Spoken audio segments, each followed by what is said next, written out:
சவுண்டா அப்ப இப்ப கேக்குதா? ஏதோ சவுண்ட்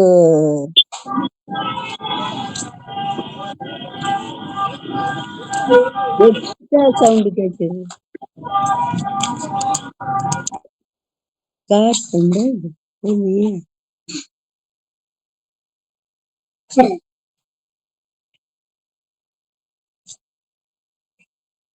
ஓகே. Hello hello கேக்குதாயா?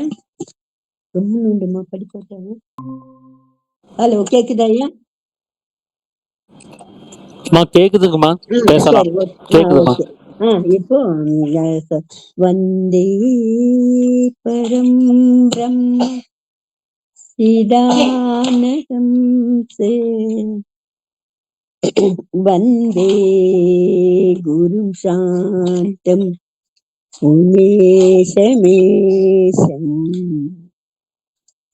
வந்தே சிவானந்த குரு பிரவீணம் வந்தே சதா ஞானபி வந்தனீய ஆனந்த சுகதார அகண்டானந்த விக்கிரகம் தயாதிமதி சந்துஷ்டம் வந்தேகம் மம சர்க்குரும் ராகாதிரோகான் சததானுசக்தா. இது படிச்சவரா சததானுசக்தான் நிசேஷ கொடுத்தனும் நிசேஷகாய பிரசுதான சேஷான். ஓகே. ஔசூக்கியமோக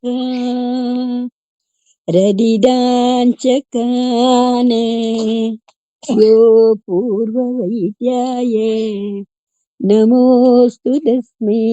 இதன் அர்த்தம், தேகத்தினுடைய அனைத்து பகுதிகளிலும் பரவி எப்பொழுதும் விட்டு பிரியாமல் சிநேகம் மோகம் முதலிய கட்ட வழக்கங்களை உண்டாக்கி கொண்டிருக்கின்றன விருப்பு வெறுப்பு முதலான பெரும் வியாதிகள் யார் ஒருவரால் வேறறுக்கப்படுகின்றதோ அந்த அசாதாரண வைத்தியருக்கே நமஸ்காரம் என இப்பாடல் உணர்த்துக்குதுன்னு சொல்லிட்டு இப்போ ஒரு பாட்டும் அதுக்கு அர்த்தமும் பார்க்கலாம். மூலப்பதியடியோ மூவிரண்டு வீதியிலே கோலப்பதியடியோ குதற்கன் தெரு நடுவே சாலப்பதிதனிலே தனலாய் வளர்த்த கம்பம் மேலப்பதிதனிலே என் கண்ணம்மா விளையாட்டை பாரேனோ. மூலப்பதியடியும் மூவிரண்டு வாசலிலேன்னு சொல்றாங்க. மூலப்பதிங்கிறது நம்ம மூலாதாரம். மூவிரண்டு வாசலிலே 3+2 5 பஞ்சேந்திரம் மெய்வாய் கண்மூக்கு செவி. இந்த பதியில கோலப்பதியடியோ குதற்கன் தெரு நடுவே இந்த இந்த இடகளையும் பின்களையும் சேர்ந்து நம்ம உள்நாக்கு இதுல இருந்து போற வழிய அவர் என்ன சொல்றாரு, தெருன்றாங்க, வீதின்றாங்க, சந்து பொந்து என்னென்னமோ அந்த சித்தர்களாம் அப்படி ஒரு வழி அந்த சித்தவதைக்கு வந்ததுக்கு அப்புறம் நமக்கே தெரியும் அது செய்ய அந்த குதற்கும் தெரு நடுவே. எப்போ அந்த தெரு நமக்கு தெரியும்?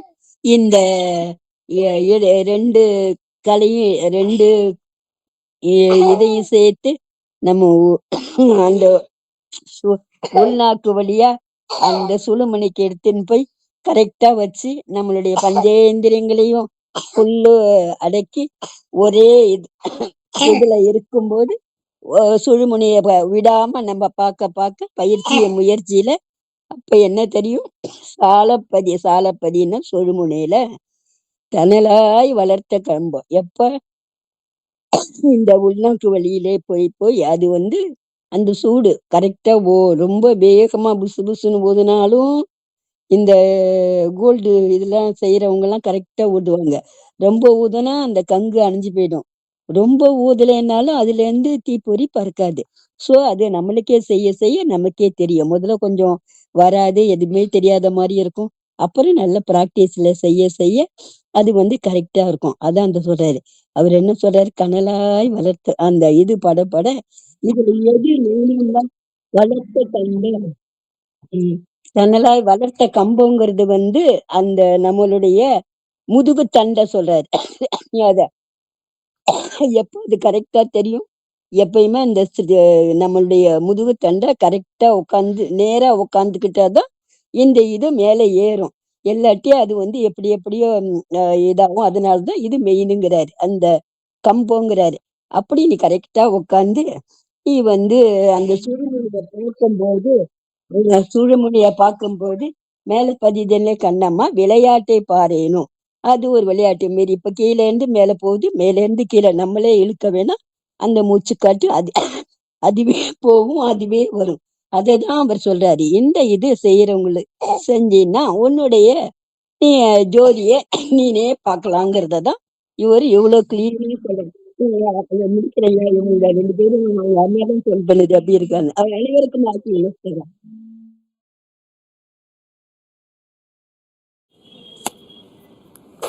டொம்புனுடைய சகலவிதமான பாகங்களிலும் பரவி எப்பொழுதும் விட்டு பிரியாமல் சிநேகம், மோகம் முதலே கெட்ட வழக்கங்களை உண்டாக்கி கொண்டிருக்கின்றன. ராகத்து வேசாதிகளான விருப்பு வெறுப்பு எனும் பெரும் வியாதிகள் யார் ஒருவரால் வேறற அறுக்கப்படுகிறதோ அந்த அசாதாரண வைத்தியருக்கே நமஸ்காரம்.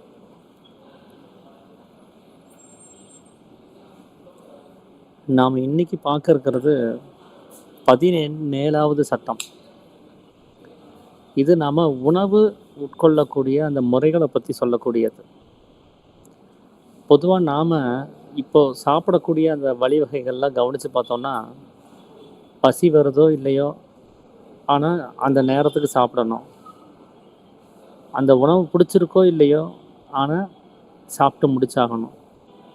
ஒரு சிலதெல்லாம் இந்த வகையில் இருந்தால் தான் சாப்பிடுவேன், இதில் இந்த அளவுக்கு டேஸ்ட் இருந்தால் தான் சாப்பிடுவேன்னு சொல்லி நாம் ருசிகளுக்காகவும் சாப்பிட்றதுங்கிறது ஒரு பழக்கம் இருக்குது.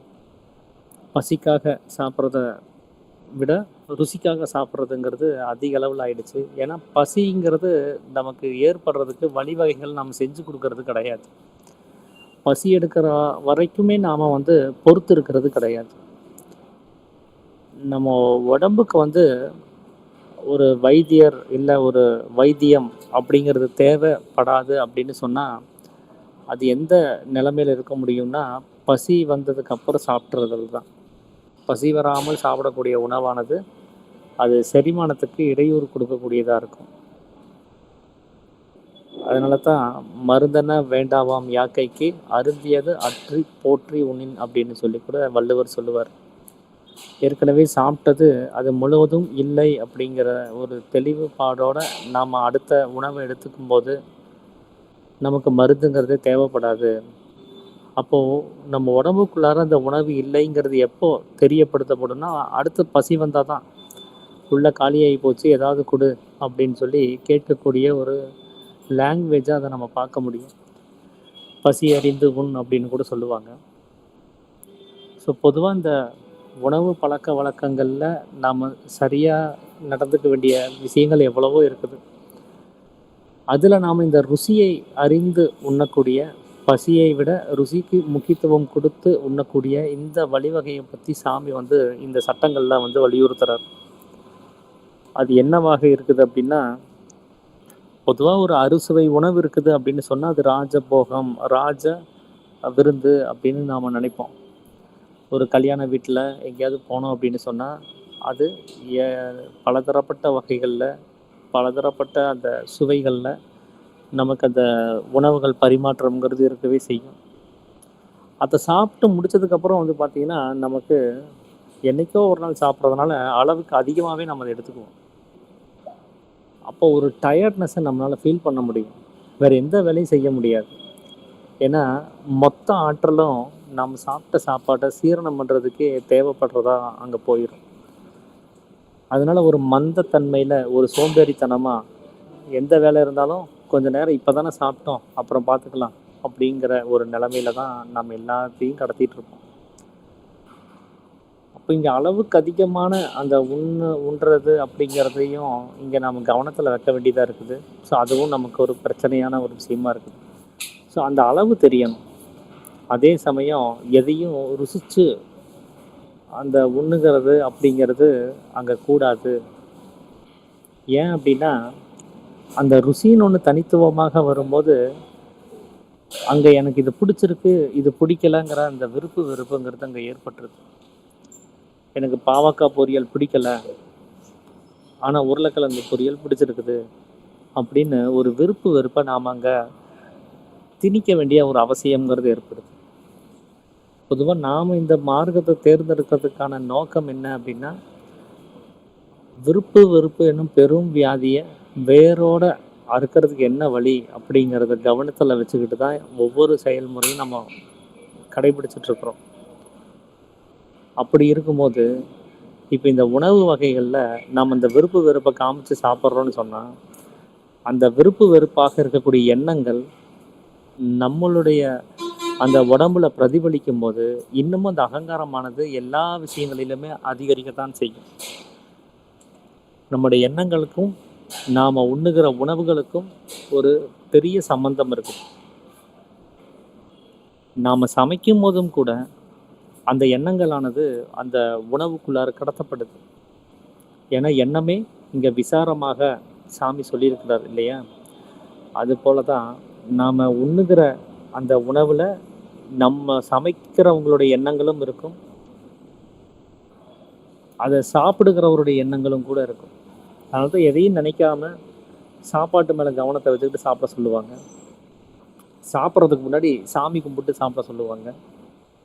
அந்த சுத்த இருதயத்தோட சாப்பிடும்போது, அந்த எண்ணங்கள் கலவையால் இல்லாத அந்த உணவு நம்ம உடம்புக்கு ஊட்டத்தை கொடுக்கும் அப்படிங்கிற ஒரு நோக்கத்துல அத செய்ய சொல்லுவாங்க.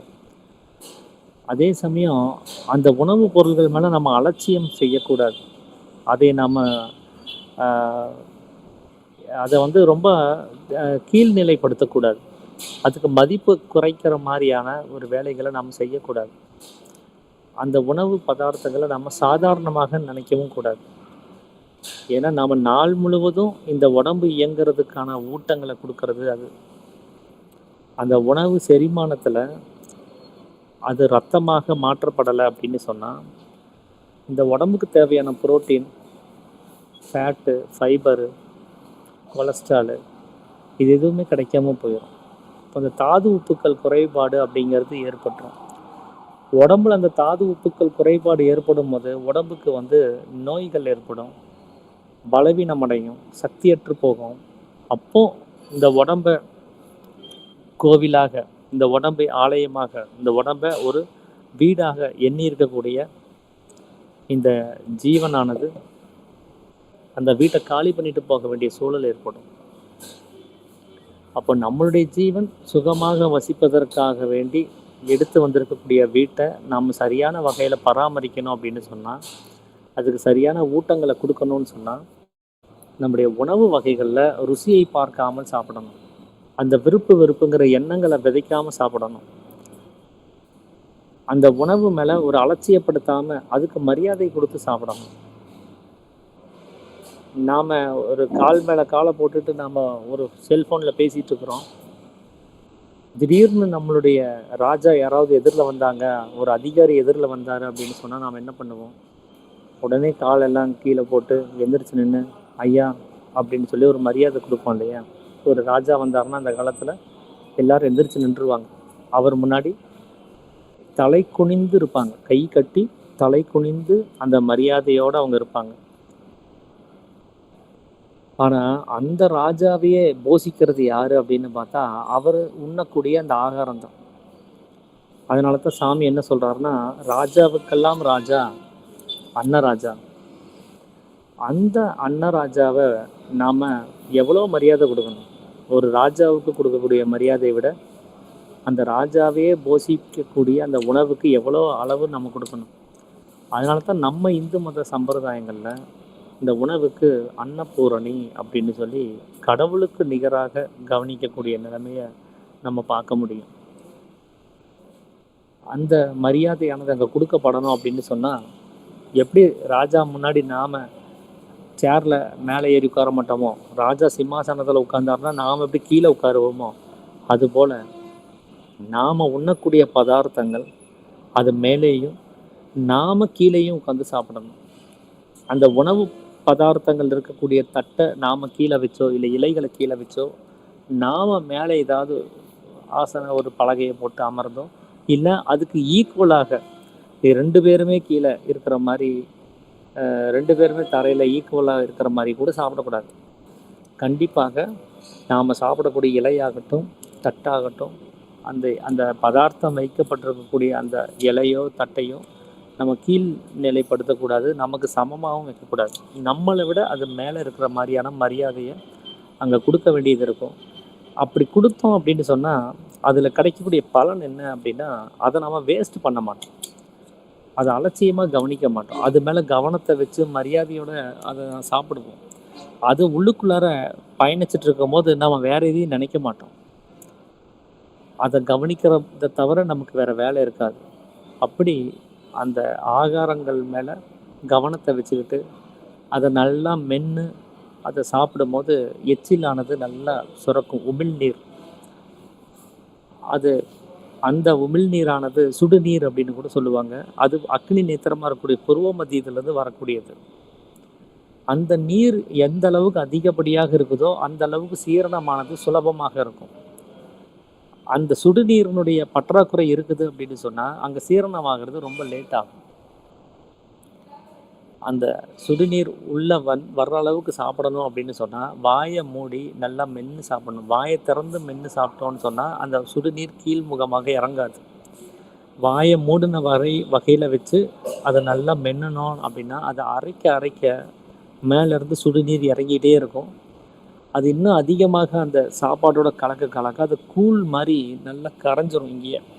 அப்போ முதல் சீரணமானது எங்கே நடக்கும் அப்படின்னா, உணவு செரிமானம்ங்கிறது முதல்ல வாயில் நடக்கணும், அது கூழாக மாற்றப்படணும். அடுத்த சீரணம் தான் உணவு பைக்குள்ளார நடக்கணும். இப்படி ஒரே வேலை 2ஆக பிரிக்கப்பட்டிருக்குது. நாம் அதைய கவனிக்காமல் முதல்ல அரைவரையாக அரைக்காமல் அப்படியே முழுங்கிட்டு வந்துட்டோம் அப்படின்னு சொன்னால் கீழே இருக்கக்கூடிய அந்த உணவு பைகள்லாம் அந்த செரிமானமானது சரியாக நடக்காது. அங்கேயே அறவுரையாக நடைபெற்று நமக்கு அந்த உணவு பற்றாக்குறை ஏற்படுறதுக்கான வாய்ப்பும் வியாதிகள் உண்டாகக்கூடிய வாய்ப்பும் ஏற்படுத்திடுது.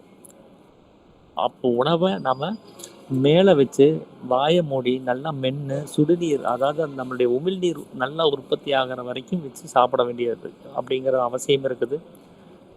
அதே சமயம் எண்ணங்கள் அற்ற நிலைமையில் சாப்பிடணும், ஏக ருசியாக சாப்பிடணும். ஏக ருசி அப்படின்னா என்ன அப்படின்னா, உப்பு, காரம், புளி, துவர்ப்பு, இனிப்பு அப்படின்னு சொல்லி ஒரு 6 வகையான சுவைகள் இருக்கும். அந்த 6 சுவைகளை தனித்தனியாக சாப்பிடும்போது அதில் விருப்பு வெறுப்பு வந்துடும். எனக்கு கசப்பு பிடிக்காது, இனிப்பு தான் பிடிக்கும் அப்படின்னு விருப்பு வெறுப்பு வந்துடும். அதே அந்த 6ஐயும் நாம் ஒன்றாக கலந்து சாப்பிடும்போது அது ஒரே ருசியாக மாற்றப்படும். அப்படி அந்த ஒரே ருசி ஆயிடுச்சுன்னு சொன்னால் அதில் ஒரு விருப்பையோ வெறுப்பையோ நம்மளால் அங்கே ஏற்படுத்திக்க முடியாது. அதை அப்படியே அக்செப்ட் பண்ண வேண்டிய ஒரு சூழல்ங்கிறது தான் நமக்கு ஏற்படும். அதனால் அந்த விருப்பு வெறுப்பு இல்லாத நிலைமையில் நாம் சாப்பிட்றதுக்கு பேர் தான் சக்தினி சபீதினி அப்படின்னு சொல்லக்கூடியது. சக்தினி அப்படின்னு சொன்னால் திடப்பொருளாக இருக்கக்கூடிய உணவுகள், சாதம், அப்புறம் அதோடு நம்ம பசி சாப்பிட்றதுக்காக வச்சுருக்கக்கூடிய அந்த சாம்பார், ரசம், பொரியல், ஏதாவது வத்த குழம்பு இருந்தால் அது, தயிர், இப்படி என்னென்ன பதார்த்தங்கள் நமக்கு ஒரு இலையில் பரிமாறப்படுதோ, அப்பளம், வடை, ஸ்வீட்டு, ஊறுகாய், என்னென்னலாம் பரிமாறப்படுதோ எல்லாத்துக்கும் வேறு வேறு ருசி இருக்குது அப்படின்னு சொன்னால் அத்தனையும் ஒன்றாக கலக்கப்படணும். ஒரு பாத்திரத்தில் இட்டு எல்லாத்தையும் ஒன்றா கலந்து அதை ஏக ருசியாக சாப்பிடும்போது அங்கே விருப்பு வெறுப்பானது அங்கே உண்டாகிறது கிடையாது. ஒரு சித்த வித்தியார்த்திகள் இப்படி தான் சாப்பிடணும்னு சாமி சொல்கிறார். அந்த ஏக ருசியோடு சாப்பிடும்போது அந்த விருப்பு வெறுப்புங்கிற எண்ணங்களை நாம் தவிர்க்க முடியும்.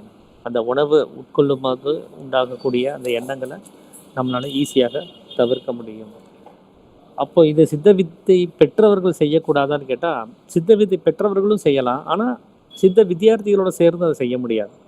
சித்த வித்தை பெற்றவர்கள் சித்த வித்தை பெற்றவர்களோடு சக்தினி சபீதினி மேற்கொள்ளலாம். சித்த வித்தியார்த்திகளோடு சக்தினி சபீதினி அப்படிங்கிறது மேற்கொள்ளலாம்.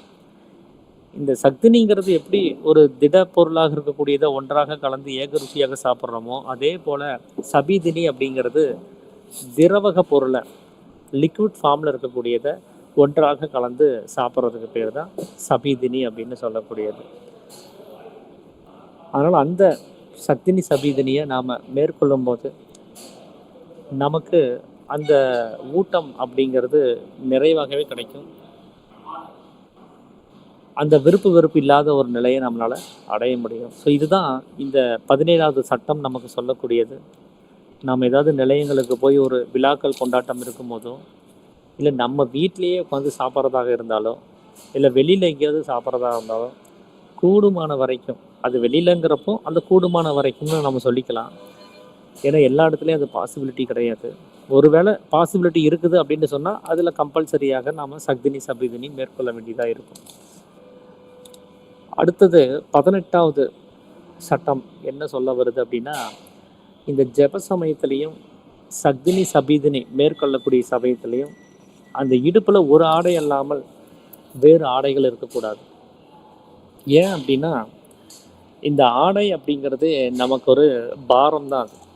நம்மளுடைய மானாபிமானத்தை நாம் அதிகப்படியாக வச்சுக்கிறதுக்கான ஒரு நிலைமை அது. எந்த அளவுக்கு அந்த ஆடையானது குறைக்கப்படுதோ அந்த அளவுக்கு அந்த ஆடை மேலே இருக்கக்கூடிய அபிமானம் குறையுதோ அந்த அளவுக்கு நமக்கு இந்த மானாபிமானம் குறைக்கப்படும். ஏன்னா இந்த நாம் பிறக்கும் போது பார்த்திங்கன்னா நம்ம எந்த ஒரு ஆடை இல்லாமல் நிர்வாணமாக தான் பிறந்தோம். அகங்காரமற்று இருந்தோம். அதில் அகங்காரம் வளராத வரைக்குமே நாம் அம்மனமாக இருந்தாலும் கூட நமக்கு ஒன்றும் தெரிய போகிறது கிடையாது. நாம் பாட்டுக்கு அம்மா தான் பார்த்து ஏதாவது ட்ரெஸ் மாட்டி விடுவாங்க. இல்லைன்னா நாம் அப்படியே தான் விளையாடிட்டு இருப்போம்.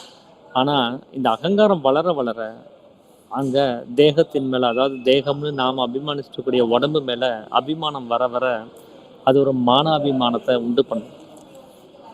அப்போது நமக்கு ஆடையானது அவசியம் அப்படிங்கிற நிலைமைக்கு, அத்தியாவசியம் அப்படிங்கிற நிலைமைக்கு போயிடும். ஆனால் நாம் ஒரு ஈஸ்வர சேவை செய்கிறோம் அப்படின்னு சொன்னால், ஒரு ஜபம் கண்டக்ட் பண்ணுறோம் அப்படின்னு சொன்னால், நமக்குன்னு சொல்லி ஒரு தனித்துவமான ஒரு ரூமை அரேஞ்ச் பண்ணிக்கிட்டு எந்த டிஸ்டர்பன்ஸ் இல்லாத ஒரு நிலைமையில தான் அதை பண்ண போகிறோம். ஸோ அங்கே நம்மளால் நிர்வாணமாக இருந்தாலும் கூட நம்மளை யாரும் கேட்க போகிறது கிடையாது. அங்கே ஒரு ஆடையோட நம்ம இருந்தாலும் நம்மளை யாரும் கேட்க போகிறது கிடையாது. பப்ளிக்கில் வந்தால் தான் இந்த கேள்விகள் எல்லாமே வரும். அதனால் இந்த ஈஸ்வர சேவை செய்யக்கூடிய இந்த சமயத்தில் நம்மளால் முடிந்த வரைக்கும் அந்த ஆடைகளை குறைவாக உடுத்திட்டு அந்த மானாபிமானத்தெல்லாம் கொஞ்சம் தள்ளி வச்சுட்டு அந்த இறை சேவை செய்கிறதுக்கான ஒரு வழிமுறையில் நாம் இருக்கணும். அதனால தான் அவர் சாமி சொல்கிறாரு, ஒரே ஒரு ஆடை, வேறு எந்த ஆடையும் கூட இருக்கக்கூடாது. ஏன்னா ஈஸ்வர சேவை செய்யும்போது அலங்காரங்கிறது இருக்கக்கூடாது. அலங்காரம் இருந்துச்சுன்னு சொன்னால் அது ஈஸ்வர சேவை ஆகாது. ஏன்னா இந்த அலங்காரம் அப்படிங்கிறது அகங்காரத்துக்கான ஒரு நிலைமையில் இருக்கக்கூடியது. அதனால் அந்த அலங்காரம் இல்லாமல் தான் செய்யணும். ஏன்னா இந்த ராஜசம் தாமசம் அப்படின்னு சொல்லக்கூடிய இந்த குணங்கள் எல்லாமே நம்மளுக்கானது கிடையாது. நாம் சாத்வீகர்களாக நம்ம வளர்ந்து வர்றதுக்கான ஒரு முயற்சியில் நாம் இருக்கக்கூடியவங்க. சுத்த சந்நியாசிகளாக சாத்வீக குணத்தோடு வர்றதுக்கான ஒரு நிலைமையில் வரணும். ஏன்னா ஜீவன்கிறது சாத்வீக குணத்தை சார்ந்தது. அந்த ஜீவனை அறியணும்னு சொன்னால் நாமளும் சாத்வீக குணத்தில் இருந்தால்தான் அறிய முடியும். அப்போது இந்த தமோ குணமோ இல்லை ரஜோ குணமோ சம்மந்தப்பட்ட ஏதாவது ஒரு விவகாரங்கள் நாம் கடைபிடிக்கிறோம் அப்படின்னு சொன்னால் நமக்குள்ள சாத்வீக குணம் மேலோங்காது. அதுக்காக தான் அவர் ஆபரணம் அலங்காரம் இது எதுவுமே இல்லாமல் தான் ஈஸ்வர சேவை செய்யணும் அப்படிங்கிறத சொல்கிறாரு. அதனால் நமக்கு தூய வெள்ளாடை, ஒரு வேட்டி, ஒரு ஆண்கள்னால் ஒரு வேட்டி, பெண்கள்னால் ஒரு புடவை, அதை எடுத்து ஒரு சுற்றிட்டு அப்படியே உட்காந்துக்கலாம். ஏன் இந்த தூய வெள்ளாடை இங்க தேவைப்படுது அப்படின்னா, அந்த வெள்ளாடையினுடைய நோக்கம் வந்து, அது வந்து எந்த விதமான ஒரு அ ஆசாபாசங்களையும் ஏற்படுத்துறது கிடையாது. அது ஒரு அ அ எந்த ஒரு சிநேகத்தையும் அது ஏற்படுத்துறது கிடையாது. அது மேல எந்த ஒரு மோகமும் நமக்கு உண்டாக போறதும் கிடையாது.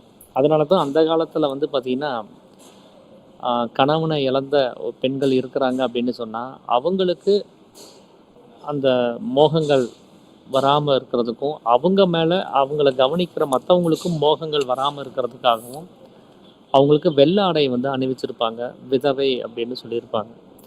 அவங்கள ஈஸ்வர பக்தியில விபூதி தரித்து, ருத்ராட்சம் அணிஞ்சுக்கிட்டு, அவங்க வெள்ள ஆடையிலேயே இருக்கணும். ஈஸ்வரன் தான் இனி கதி அப்படிங்கிற நிலைமையில இருக்கணும். இதுவரைக்கும் புருஷன் தான் கடவுள்னு நினச்சிட்டு அவங்க வாழ்ந்திருப்பாங்க. இப்போ புருஷன் இல்லாத சமயத்தில ஈஸ்வரன தான் கவனிக்க வேண்டியதா இருக்கும் அப்படிங்கிறதுக்காகனா ஒரு வழிவகைய செஞ்சு குடுத்துருப்பாங்க. ஏன் அந்த வெள்ளாடை அங்க தேவைப்படுதுன்னா, அது வந்து எந்த விதமான மனசுல அந்த சிலேக்கங்கள உருவாக்குறது கிடையாது. அது எந்தவித சலனத்தையும் இது ஏற்படுத்துறது கிடையாது. ஏன்னா, அது சுத்த சாத்வீகத்துக்கான ஒரு அடையாளம். இதே ஒரு அந்த வெள்ள ஆடைய நாம சரியாக அணிஞ்சு, நமக்கு நேரம் கிடைக்கும்போது, நமக்கு வாய்ப்பு இருக்கும்போதெல்லாம் அணிஞ்சுட்டு வந்தோம் அப்படின்னு சொன்னா, நம்மளுடைய மனமும் கூட அந்த சலனமற்ற நிலைமைக்கு போறதுக்கான நெறைய விஷயங்கள நம்மளால கவனிக்க முடியும். அத விட இன்னும் பெட்டர் என்ன அப்படின்னா, நாம உட்கார்ந்து தனியாக ஜெபம் பண்ணுகிற சமயத்தில நிர்வாணத்த கடைபிடிக்கும்போது, அது இன்னமும் சிறப்பான ஒரு விஷயமா இருக்கும். ஏன்னா, அந்த நிர்வாணம் அப்படின்னு சொல்லும்போது, அங்க மோகங்கள் ஏற்படுறதுக்கு வாய்ப்பு கிடையாது. இந்த ஆடைகள் தான் நமக்கு மோகங்கள ஏற்படுத்துது.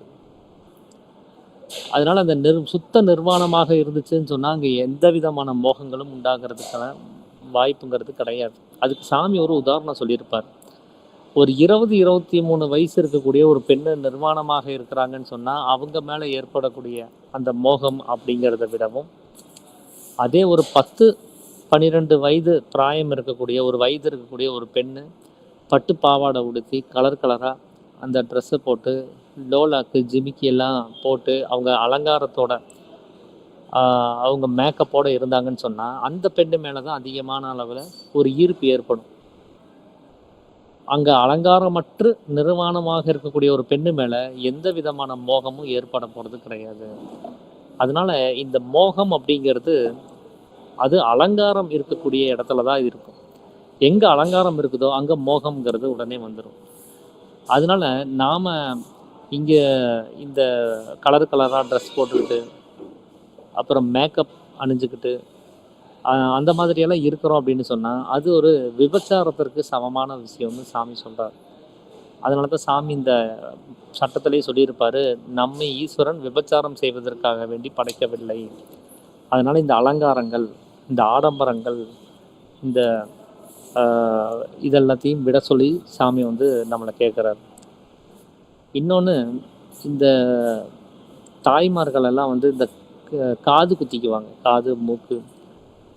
அது ஏற்கனவே ஈஸ்வரன் வந்து இந்த உடம்ப அவர் படைக்கும்போது, தனக்குன்னு சொல்லி அவர் அதுக்கான வழிவகைகள்லாம் தேர்ந்தெடுக்கும்போது, எவ்வளோ துளைகள் எங்கெங்கெல்லாம் இருக்கணும்? அந்த துளைகளினுடைய உபயோகம் என்ன? இந்த உபயோகத்துக்கு எந்த துளை சரியா இருக்கும்? இப்படி எல்லாமே கவனிச்சு பார்த்து தான் அத்தன விஷயங்களையும் உடம்புல அவர் ஏற்பாடு பண்றார்.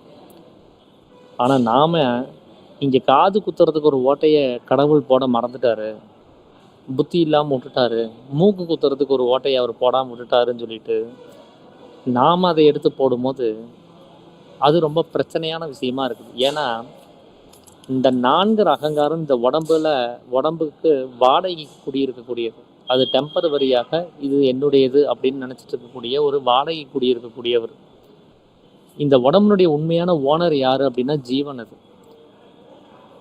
அந்த ஜீவனாக இருக்கக்கூடிய அந்த சிவனுடைய சொத்து தான் இந்த உடம்புங்கிறது. அதுல வாடகைக்கு இருக்கக்கூடிய இந்த அகங்காரம் என்ன பண்ணுதுன்னா, இங்க ஒரு ஜிமிக்கி இருந்தா நல்லாயிருக்கும், இங்க ஒரு மூக்குத்தி இருந்தா நல்லாயிருக்கும் அப்படின்னு சொல்லி இந்த உடம்ப அது பிரச்சனை பண்ணும்போது, அது தொலைக்கும்போது, எப்படி இந்த நெறையா வீட்டுக்காரங்கள்லாம் ஹவுஸ் ஓனர்ஸ்லாம் சொல்லுவாங்கல்ல, "எப்பா ஆணி அதிகமா அடிக்கக்கூடாது. வீட அப்படியே நான் எப்படி குடுக்குறேனோ அப்படியே தான் குடுக்கணும்னு" நெறையா அந்த கண்டிஷன்ஸ் எல்லாம் போட்டு தான் வாடகைக்கே வீடு விடுவாங்க. அந்த மாதிரி தான் அவரும் இந்த வாடகைக்கு இந்த வீட்டை விட்டுருக்கிறார். இதை எந்த ஆல்டரும் பண்ணக்கூடாதுன்ட்டு. ஆனால் நாம் ஆல்ட்ரு பண்ணிக்கிட்டே இருந்தோம் அப்படின்னு சொன்னால் அது பிரச்சனை நமக்கு தான். என்ன வெளியில் இருக்கக்கூடிய ஹவுஸ் ஓனர் வந்து வீட்டை நாம் அவருடைய அனுமதி இல்லாமல் ஆல்ட்ரு பண்ணுறோம் அப்படின்னு சொன்னால் வீட்டை விட்டு வெளியில் போன்னு அந்த வாடகை குடியிருந்தவர் அவர் துரத்தி விடுவார். ஆனால் உள்ளே இருக்கக்கூடிய ஓனர் வந்து கொஞ்சம் வித்தியாசமானவர். நாம் அதை இஷ்டத்துக்கு ஆல்ட்ரு பண்ணிகிட்டே இருந்தோம் அந்த வீட்டை அப்படின்னு சொன்னால் அவர் கோபப்பட்டு வெளியில் போயிடுவார். அப்புறம் நம்மளாலே அங்கே இருக்க முடியாது. அதனால் இந்த இறைவன் கொடுத்துருக்கக்கூடிய இந்த உடம்பை நாம் எந்தவித ஆல்ட்ரேஷனும் பண்ணாமல் அது கொடுத்ததை கொடுத்தபடியே வச்சுருந்து அதுக்கு எந்த ஒரு அழகோ ஆடம்பரமோ எதுவுமே செய்யாமல் அதை இயற்கையாக அப்படியே வச்சுருந்தோம் அப்படின்னு சொன்னால் நமக்கு வந்து இந்த அகங்காரம் விருப்பு வெறுப்பு அப்படிங்கிற அந்த விஷயமானது உண்டாகாது. நமக்கும் எந்த விதமான தோஷமும் ஏற்படாது. ஸோ இதுதான் 18வது சட்டமாக நான் உங்களோட பகிர்ந்துக்கணும்னு சொல்லி நினச்சது. இதுலேயும் மேலும் பிரிவுகள் சின்ன சின்ன பிரிவுகள்லாம் இருக்குது. அதை பற்றின விவரங்களை நம்ம தொடர்ந்து கவனிப்போம். அனைவருக்கும் ஆத்து நமஸ்காரம்.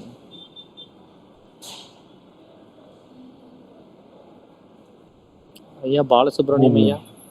அனைவருக்கும் ஆத்ம நமஸ்காரம். நம்ம இன்னைக்கு வரைக்கும் 16வது சட்டம் வரைக்கும் நம்ம பார்த்தோம்.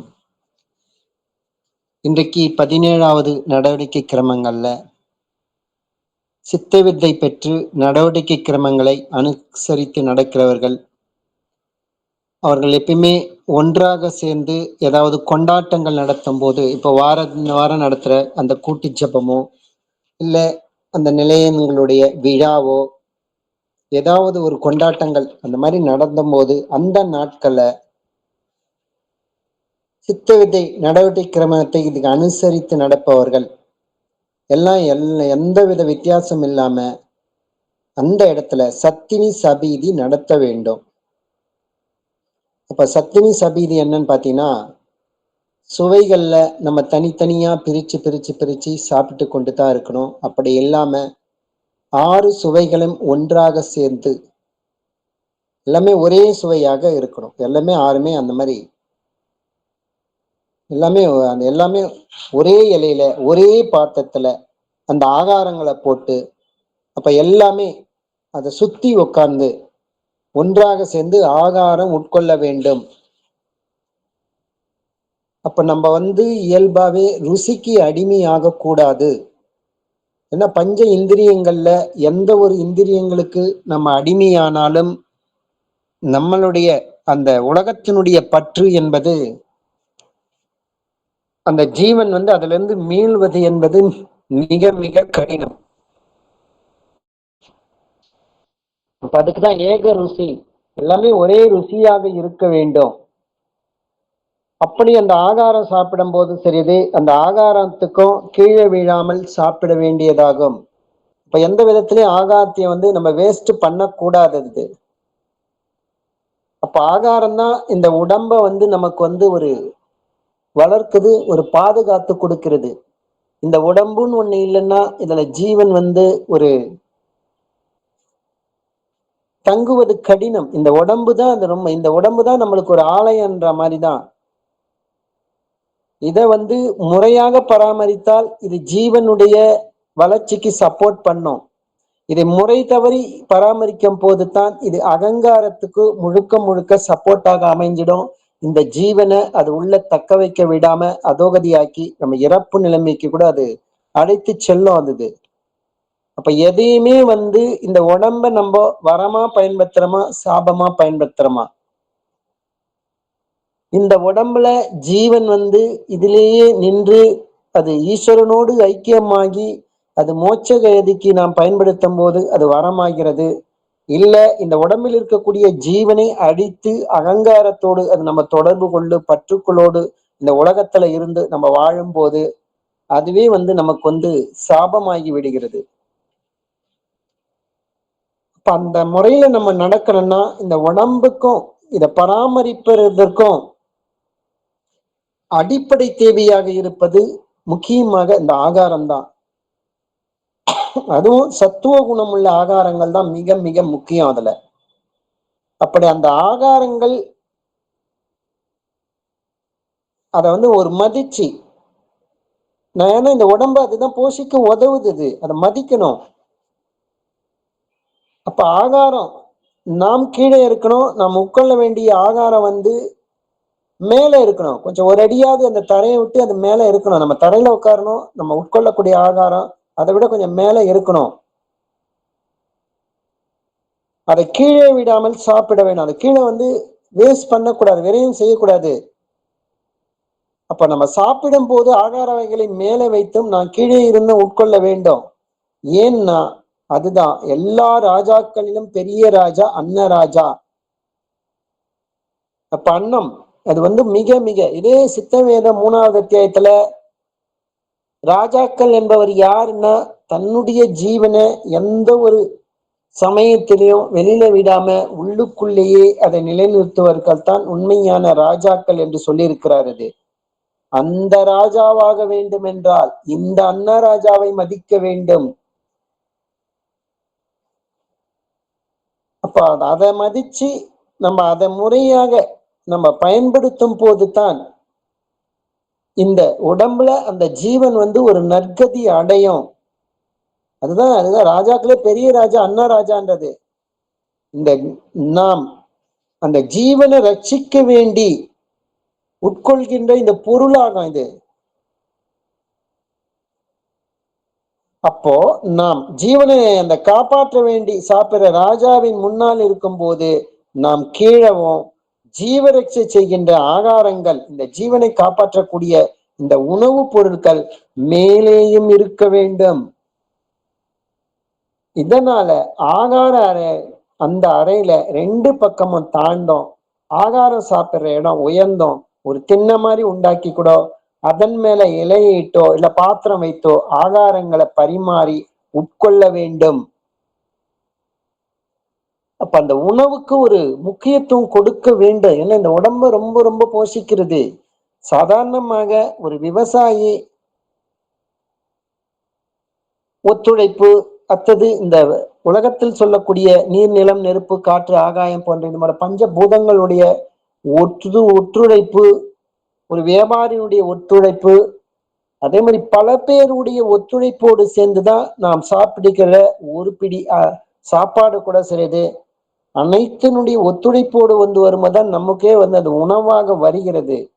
அப்படிப்பட்ட அந்த உணவு நம்ம ஜீவனை ரட்சிக்கிறது, காப்பாற்றுகிறது, இந்த உடம்பையும் அது பேணி காக்குதுன்ற முறையில அதுக்குள்ள ஒரு மரியாதை, அதுக்குள்ள ஒரு மதிப்பு, அந்த ஒரு உயர்ந்த நிலையில வச்சுதான் வந்து நம்ம வந்து இந்த உணவை உட்கொள்ளணும். அப்போ நம்ம எந்த எண்ணத்தோடு நம்ம உட்கொள்கின்றோமோ அந்த எண்ணம் தான் நமக்கு பிரதானமாக அந்த உணவின் மூலமாக அது செயல்படும்.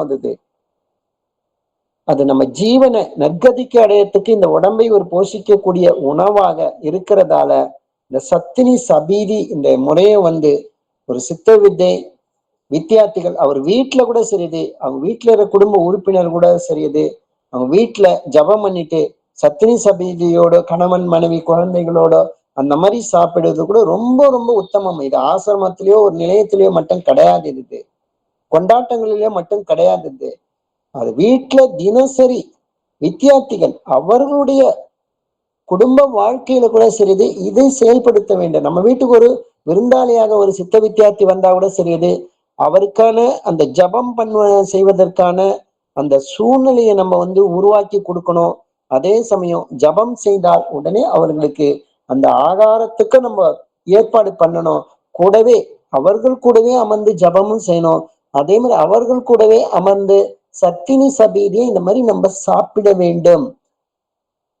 எந்த நிலையங்கள்ல அந்த சத்தினி சபீதி என்பது இயல்பாகவே நடைமுறை வாழ்க்கையில கொண்டு வந்து அதை செயல்படுத்துறார்களோ அந்த நிலையங்கள்ல கூட சரி இயல்பாகவே அந்த நிலையத்துக்கு வரக்கூடிய அந்த வித்தியார்த்திகளுடைய இயல்பாகவே ஒற்றுமை என்பது இயல்பாகவே இருக்கும். அது கருத்து வேறுபாடுகள் இருந்தாலும் ஆனா அந்த சத்தினி சபீதியோடு ஒருங்கிணைத்து சாப்பிட சொல்ல பார்த்தீங்கன்னா இயல்பாக அவர்களை அறியாமலே அவர்கள் வந்து ஒற்றுமையாக ஏக சகோதராக நிலைமைக்கு வந்து அதை அழைத்து செல்லும். ஒரு இடத்துல ஒரு ஜபம் மட்டும் வந்து அந்த இடத்துல தன்னிறைவு என்பது பெறாதது. ஏன்னா நம்ம உபஜீவனத்துக்காக நாம் ஏற்றுக்கொண்ட பொறுப்புகளையும் நம்ம சரிவர நிறைவேற்ற வேண்டும். அப்படித்தான் ஞானபிதா நமக்கு இந்த வித்தையை காட்டி கொடுத்திருக்கிறார். நம்ம ஜபம் மட்டும் நமக்கு போதாது. அந்த கூட அந்த சத்தினி சபீதியோடு இருக்கும் போதுதான் நான் இன்னும் இந்த அகங்காரமாகி இந்த உடலை பேணி காக்கக்கூடியது, இதை முறைப்படுத்தக்கூடியது, நெறிப்படுத்தக்கூடியது. அப்ப அந்த சத்தினி சபீதி இருக்கும் போதுதான் நம்ம உபஜீவனத்துக்காக எடுத்துக்கொண்ட பொறுப்பும் சரியது. அது ஏக சகோதர சகோதரிகளாக அனைவருமே ஒன்று சேர்ந்து ஒற்றுமையோடு அதை நிறைவேற்ற முடியும்.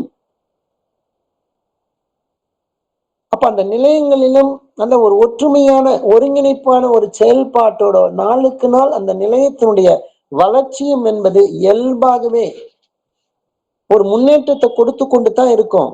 அதுக்குதான் ஞானபிதா சத்தினி சபீதி என்பது மிக மிக முக்கியம் என்பது நமக்கு வலியுறுத்தி இருக்கிறார். இது அடுத்ததாக 18வது சட்டத்துல அந்த ஆடவர் பெண்டிர்கள் யாராக இருந்தாலும் அந்த சத்தினி சமயத்துல ஒரே ஆடை மட்டும் இடுப்பில் அணிவதல்லாமல் மற்ற யாதொரு ஆடையும் அணியக்கூடாது. ஒற்றை ஆடை தான் இருக்கணும்ன்றாரு. அதுவும் வெள்ளை ஆடை தான் இருக்கணும். ஆனா எதுக்கு? ஈஸ்வர சேவை தான் நம்ம செய்யறோம். நம்ம அலங்காரம் பண்ணதுக்காக அந்த இடத்துல வரல. அதுக்கோசம் இந்த ஜபம் பண்ணல. இந்த அகங்காரமாகிய இந்த ஜகத்தினுடைய அலங்காரம் தேவையே இல்லை. இதை ஆரோக்கியமாக பராமரித்தாலே போதும். அது உலக பற்றுக்களை உண்டாக்கக்கூடியது. அது ஒருவருக்கொருவர், நான் இந்த மாதிரி ட்ரெஸ் போட்டிருக்கேன், நீ இந்த மாதிரி ட்ரெஸ் போட்டிருக்க, நான் இந்த நகை போட்டிருக்கேன், நான் இந்த மேக்கப் போட்டிருக்கேன், இதுலயே அந்த இடத்துல ஒரு ராகத்வேஷம், ஒரு போட்டி பொறாமை, இவர் உயர்ந்தவர் தாழ்ந்தவர், இவர் பணக்காரன், இவர் ஏழை, படித்தவர் படிக்காதவர், பலவித இன வேறுபாடுகளை உண்டு பண்ணக்கூடியது. ஆனால் ஈஸ்வர சேவைக்கு அதெல்லாம் தேவையே இல்லை. அங்க ஜீவன் தான் முக்கியம். நான் இன்னும் இந்த அகங்காரமாகி இந்த உடலுக்கு அலங்காரம் என்பது முக்கியம் கிடையாது. அந்த இடத்துல அது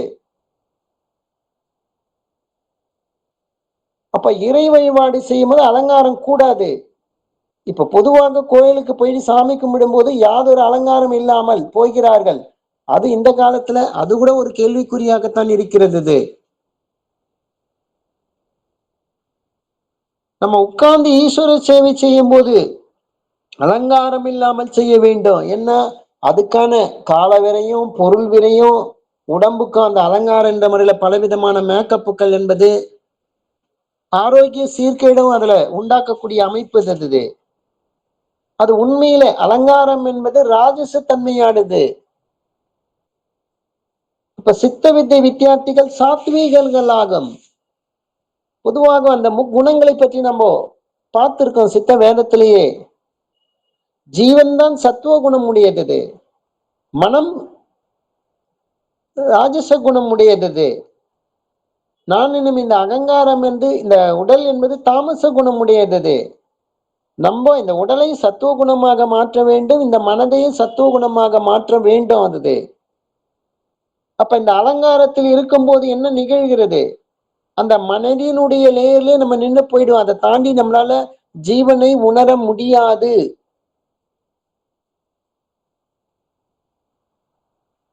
சித்த வித்தியார்த்திகள் அபியாசிகள் சாத்வீகர்களாக வேண்டும்.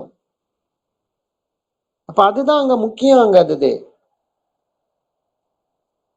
அப்ப சித்த வித்தை அபியாசிகள் ஆடவர் பெண்டில் ஆபரணம், அதாவது நகை, ரவிக்கை, சட்டை, இந்த மாதிரி சொக்கா முதல்ல யாதொரு அலங்காரமும் அந்த இடத்துல அணியக்கூடாது. என்ன அலங்காரம் என்பது மோகனமும் வசியமாக இருக்கின்ற பலவிதமான ஆடைகளையும் அந்த மாதிரி அணியக்கூடாது. ஆனா உண்மையில நம்மளுக்கு சுத்தமான வெள்ளை ஆடம் தான் உடுத்தணும். அதுதான் இயல்பாவே, அது சத்துவ குணத்தினுடைய இயல்பு தான் அந்த வெள்ளை நிறையான ஆடை என்பது. அது இயல்பாவே நமக்குள்ள அது அந்த சத்து அந்த வெள்ளை நிறை ஆடை அணிந்தாலே நம்ம எப்பயுமே நமக்குள்ள ஒரு ஜாக்கிரதை உணவு, இது அழுக்காக கூடாது, கரையாக கூடாது அப்படின்னு நம்மளோட ஒரு ஜாக்கிரதை உணவும் இயல்பாவே நம்ம நடைமுறை வாழ்க்கையில அதை பார்த்து பார்த்து கொஞ்சம் மெயின்டைன் பண்ணக்கூடிய சூழ்நிலையும் உருவாகும். அதுவே இந்த உடலுக்கு ஒரு ஜாக்கிரதை கொடுத்துட்டு அது ஒத்துழைக்கும். ஆனா உண்மையில அலங்காரம் என்பது எது என்ன ஆகுது? மோகனமும் வசியமும் ஆகிறது அது. அதுக்குதான் ஞானபிதா ஒரு 20, 22 வயசுல ஒரு பெண் நிர்வாண வடிவமாக, அதாவது யாதொரு ஆடையுமில்லா நடப்பதை கண்டால், அந்த மாதிரி இருந்ததுன்னா அவங்க மேல எந்த ஒரு மோகமோ புரோமமே எதுவும் உண்டாவதில்லை. ஆனா ஒரு 10, 12 வயசுல ஒரு பெண் வந்து பலவிதமான ஆடைகளை அணிஞ்சிருந்தா அந்த பெண் மேல இயல்பாகவே தேவையில்லாத முரண்பாடுகள் எண்ணங்கள் என்பது உருவாகி விடுகிறது. அதெல்லாம் அலங்காரங்கள் என்பது அது உலகவாசிகள் அது செய்யறது. உலகத்தில் உள்ள மற்ற சிருஷ்டிகள்லாம் பாத்தீங்கன்னா பாருங்க, ஆடோ மாடோ கோழியோ சிங்கமோ புலியோ இந்த மாதிரி அலங்காரமோ ஆடைகளுக்கோ எதுவும் அதுகள் இயல்பாக முக்கியத்துவம் கொடுக்கறது இல்ல. அது எப்படி இயல்பாகவே பிறப்பில் இருக்கிறதோ அது இயற்கையினுடைய அமைப்போடவே அது ஒத்துத்தான் வாழ்கின்றன. நீங்க மனிதனை தவிர பிற உயிரினங்களை நீங்க இயல்பாகவே பார்க்கலாம். அந்த குறிப்பிட்ட காலத்தில் அது இன விருத்திக்காகத்தான் அது சம்போகம் என்ற ஒரு நிலையை கொள்கிறது. அதே சமயம் பிற உயிரினங்கள் அதனுடைய இணை அது கர்ப்பம் என்று தெரிந்திருந்தால் அதோடு இணை சேராது. மனிதர்கள் அப்படி இல்லை. எந்த நேரமும் அவங்களுக்கு காமம் என்பது தேவை என்ற அந்த அடிப்படை மன இயல்பை உண்டாக்கி விட்டது இது. இப்ப அடிப்படை இதுக்கெல்லாம் காரணமாக இருக்கிறது எது? ராஜசம் என்ற தன்மையுடைய அந்த நகைகளை அணிவதோ, பலவிதமான ஆடைகளை அணிவதோ, பலவிதமான அந்த ஆடைகள்ல கூட பலவிதமாக டிசைன்கள், வடிவங்கள் இந்த மாதிரி எல்லாம் பண்றதாலதான் இதுவே நம்மளுடைய சதா பிராணாயாமம் செய்வதற்கு பெரிய தடையாக அமைந்து விடுகிறது. அப்போ உண்மையில நம்ம ஜீவனை கரையேற்றதான் வந்தோமே தவிர நம்ம ஆடை அலங்காரங்களை அணிவதற்காக வரவில்லை. அப்ப வித்தையினுடைய நோக்கம் எது? அதை தான் நம்ம பூரணப்படுத்த வேண்டும். அப்ப நகைகள் அணிவதை கூட ஞானபிதா இந்த இடத்துல சொல்றாரு, எல்லாமே அந்த ஈஸ்வரனுடைய படைப்பு தான் என்று நம்ம சொல்றோம். ஆனால் அந்த படைப்பிலேயே ஏதோ குறை இருப்பதாக நினைத்து காதுல ஒரு ஓட்டை பண்ணிக்கிறோம், மூக்குல ஒரு ஓட்டை பண்ணிக்கிறோம். இதெல்லாம் நகைகள் அணிவதற்காக நாமளாகவே இந்த உடலை சிதைத்து விடுகிறோம். இயல்பிலேயே பார்க்கறதுக்கு 2 கண் இருக்கு, சுவாசிக்கிறதுக்கு மூக்கு இருக்கு, சாப்பிடறதுக்கு வாய் இருக்கு, கேட்கறதுக்கு காது இருக்கு, மல மூத்திர துவாரத்துக்கு வெளிப்போகத்துக்கு ஓட்டைகள் இருக்கிறது. அது இந்த இறைவனுடைய படைப்பில் எதுக்கு தேவையோ அதற்கான ஓட்டைகள் என்பது இயல்பாகவே இருக்குத்தான். ஆனால் நம்ம எக்ஸ்ட்ரா புதுசா காதுல ஒரு ஓட்டை கொட்டிக்கிறது அதெல்லாம் பாத்தீங்கன்னா அந்த இறை படைப்புக்கு ஏதோ ஒரு புரிதல் இல்லை. இந்த முறையில தான் நாம் தான் என்று புத்திசாலித்தனம் என்று நம்ம அகங்காரத்தில் நினைத்து கொண்டிருக்கின்றோம். அப்படி நினைப்பதால் தான் அந்த மாதிரி புதுசு புதுசா ஓட்ட குத்திது, அதுக்கு நகை அணியறது. இப்ப அதெல்லாம் ராஜச தன்மை உடையது. அதுக்குதான் ஞானபிதா மேலும் அதை உதாரணத்துக்காக சொல்றாரு. ஒரு நம்ம வீடு கட்டுறோம், அதுல பலவித கதவுகளும் ஜன்னல்களும் உண்டாக்கி பத்திரப்படுத்தி வைக்கிறோம் நம்ம இதுல பொருட்கள்லாம். அந்த வீட்டினுடைய பல பாகங்கள்ல நம்ம கடப்பாறையால குத்தி அதை தொலை செய்து அந்த மாதிரி அங்கங்க ஓட்ட போட்டு வச்சிருந்தா அந்த வீட்டுக்கு ஒரு குணதோஷங்கள் என்பது இயல்பாவே இருக்கும் அல்லவா? அதே மாதிரிதான் இந்த ஜடமானது ஈஸ்வரனும் இருப்பதற்கு வேண்டிய வீடு. இந்த ஜடத்தை இப்ப சொன்ன மாதிரி ஒரு வீட்டை கடப்பாறை கொண்டு அங்கங்க குத்தி துளைத்தது போல நாமே அதை குத்தி தொலைச்சோம்னா அது தோஷமாகும்டாரு. அது குணமாகுதா தோஷமாகுதான்னு பார்த்தா அது சத்துவ குணமாகுது இல்ல, அது தோஷமாகுது. அதனால ஈஸ்வரன் நம்ம உண்டாக்கி நம்முடைய இருதயமான அந்த புருவ மத்தியத்துல சிதி செய்து குடிகொண்டிருக்கிறது. அப்ப ஈஸ்வரன் இருப்பதற்கான வீடு அதற்கு தேவைப்பட்டுள்ள துவாரங்களோடு கூடி உண்டாகி இருப்பதாகும். அப்படிப்பட்டதுதான் நம்மளுடைய இந்த ஜடம், இந்த கண்ணுக்கு தெரியக்கூடிய இந்த உடம்பு. அதுதான் அது. இந்த ஜடத்துல மேல் பாகமான அந்த இருதய ஸ்தானமான அந்த புருவ மத்தியத்துல ஈஸ்வரன் குடிகொண்டிருக்கிறாரு. அந்த ஈஸ்வரனுடைய சக்தி இந்த மாதிரி நவ துவாரங்கள் வழியாக பறந்து கிடக்கிறது. அந்த அண்ணாக்கிற்கு மேல அந்த புருவ மத்தியத்தில் அந்த 2 துவாரங்களும் வெளியில இருந்து மேல் பாகமாக அந்த மூக்கினுடைய 2 துவாரமும் சேருகின்ற இடத்துக்கு தான் குதம் என்று பெயர். அந்த குதத்தின் வழியாகத்தான் ஈஸ்வரனுடைய சக்தி புறப்பட்டு உள்ளே உள்ள 2 துவாரங்கள் வழியாக கீழ்ப்பக்கம் உள்ளேயும் வெளியே உள்ள செவி முதலான 7 துவாரங்கள் வழிய வெளியேயும் பறந்து கிடைக்கிறது. அந்த மாதிரி 7 துவாரங்கள் வழியாக அந்த வெளியில வர சக்திய அந்த துவாரங்கள் வழியாம நம்ம வெளியில விடாம உள் வழியே பரவி கிடைக்கின்ற அந்த சக்தியோடு சேர்க்க வேண்டும். அந்த சக்தி உண்டாகின்ற அந்த குடம் வழியாக மேலே அந்த இருதயமான இருக்கின்ற அந்த புருவ மத்தியத்துல சேர்க்கும் போதுதான் அது ஈஸ்வரன் ஆகிறது. அந்த நேரத்துலதான் தன்னைத்தான் அறிய முடியும். அப்போ இந்த ஈஸ்வரன் இந்த துவாரங்களோடு கூடி நம்மை உண்டாக்கியது தன்னிலிருந்து உண்டாகிற அந்த சக்திய தன்னில் தானே அடக்க செய்ய வேண்டும். அப்ப தன்னைத்தான் தெரிந்து தானா இருக்க வேண்டும். அப்ப தன்னுடைய சக்தி வெளியே விட்டு பல விதத்துல பரவி சென்று பல மோகம் அந்த மாதிரி போச்சுன்னாலே பல விதத்துல அது மோகங்கள் உண்டாக்கவும் செய்து விபச்சாரத்துக்கு வேண்டி ஈஸ்வரன் நம்மை உண்டாக்கவில்லை. நம்ம அலங்காரம் பண்ணுனா என்ன நிலைமை வருது? பலவிதமான நகைகள் அணிவதோ, ஆடைகள் பலவிதமாக பலவித டிசைன்ல அணியறது எல்லாம் பாத்தீங்கன்னா நம்மளை பல விபச்சாரத்துக்கு நம்மளே நம்ம தூண்டுவதாக நாமளே அந்த மாதிரி அமையிறோம். இல்ல மற்றவங்களை பார்க்க சொல்லி நமக்கு இயல்பாகவே அந்த விபச்சார எண்ணம் என்பது தூண்டப்படுகிறது. ஆனா உண்மையில நம்மை ஈஸ்வரன் விபச்சாரத்துக்காக படைக்கப்படவில்லை, அதுக்காக நம்ம உண்டாக்கப்படவில்லை.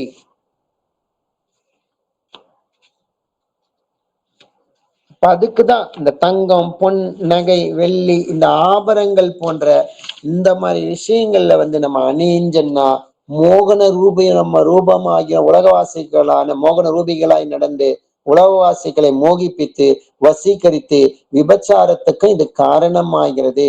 இந்த விதத்தில் தான் இப்ப உலகத்தினுடைய நிலைமை இப்படித்தான் இருக்கிறது. அப்போ உலகவாசிகள் தான் அலங்காரத்தில் பிரமித்து ஏதோ விதத்துல அலங்கரித்து அவருக்குள்ள அந்தஸ்துக்களை உண்டாக்கிட்டு காம ரூபன்மார்களாகவும் காம ரூபிகளாகவும் அப்படிதான் நடந்து கொண்டிருக்கிறார்கள். இந்த மாதிரி இதெல்லாம் எந்த விதத்துல சிந்திக்காமல் தான் அவர்கள் இந்த மாதிரி நடக்கிறாங்கோ. அவர்களுக்கு அந்த ஜீவன் உண்டு. அந்த ஜீவன் ஒண்ணு இல்லைன்னா இந்த மாதிரி அலங்காரம் பண்ணிக்கிறதுக்கோ அந்தஸ்துக்காக இருக்கிறது இந்த முறையில நடக்கிறதுக்கோ அதுக்கெல்லாம் வழியே கிடையாதது. அப்ப ஜீவன் எப்போ இந்த ஜடத்தை விட்டு நசிக்கிறதோ அப்போ சத்து போனதுன்னு தான் சொல்லப்படுது. அப்ப சத்து போனதுன்னா என்ன, அது சவமாவது. அந்த சவத்துக்கு எதுவுமே கிடையாது. அப்போ எல்லாவற்றை விட பெரியது எதுன்னு பார்த்தோன்னா ஜீவன் தான் எல்லாத்த விட மிக முக்கியமானது, பெரிது. அந்த மாதிரி உள்ள அந்த ஜீவனை நம்ம காப்பாற்ற வேண்டியதாகும். அப்படி காப்பாற்றணும்னா அந்த ஜீவனை நம்ம சிநேகிக்கணும்.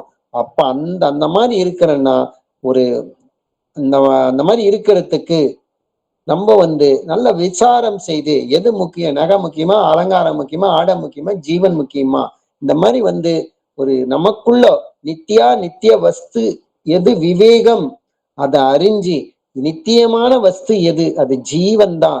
அந்த ஜீவனை காப்பாற்றுவதற்காகத்தான் நம்ம சித்த வித்தியார்த்திகராக நம்ம மாறி இருக்கிறோம். அந்த ஜீவனை தான் உற்பத்தியான ஈஸ்வரனோடு ஐக்கியமாகறதுக்குத்தான் நம்ம இந்த உலகத்துல அதுக்குதான் நம்ம பிறந்திருக்கிறோம். இந்த உண்மையை அறிந்து இந்த மாதிரி யாதொரு விதமான இந்த அலங்காரத்துக்கோ மற்றபடி பலவிதமான ஆடைகள் அணிவதற்கோ அதுக்கெல்லாம் முக்கியத்துவம் கொடுக்காம ஈஸ்வர சேவைக்கு நம்ம இயல்பாவே அந்த இயற்கையோடு இயற்கையாக நம்ம ஒத்து வாழும் போது மட்டும்தான் அந்த ஈஸ்வரன் சேவையால நம்மளுடைய அந்த சர்வ கெட்ட குணங்களும் அதால நசிக்கிறது. அப்போ நற்குணங்களோடு சேர்ந்த அந்த டைம்ல தான் சர்வஞனாக நம்ம இருக்கலாம் என்ற முறையில தான் ஞானபிதா இந்த 18வது கிரமத்துல சொல்றாரு. இதெல்லாம் மேலும் சில உட்பிரிவுகள் என்பது இருக்கிறது. அதை நாளைக்கு நம்ம தொடர்ந்து நம்ம பார்க்கலாம். இப்ப யாராவது ஏதாவது கருத்துக்கள் இருந்தால் கூறலாம்.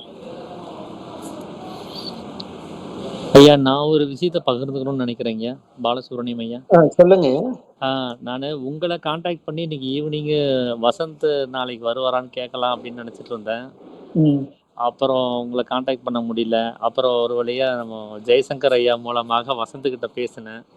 ம். சரி. அதனால நாளைக்கு வசந்த் வந்து சீஃப் கெஸ்டா வராருங்க. அவர் நாளைக்கு சரி, வந்து சரி. ம். அவர் பேச வராரு.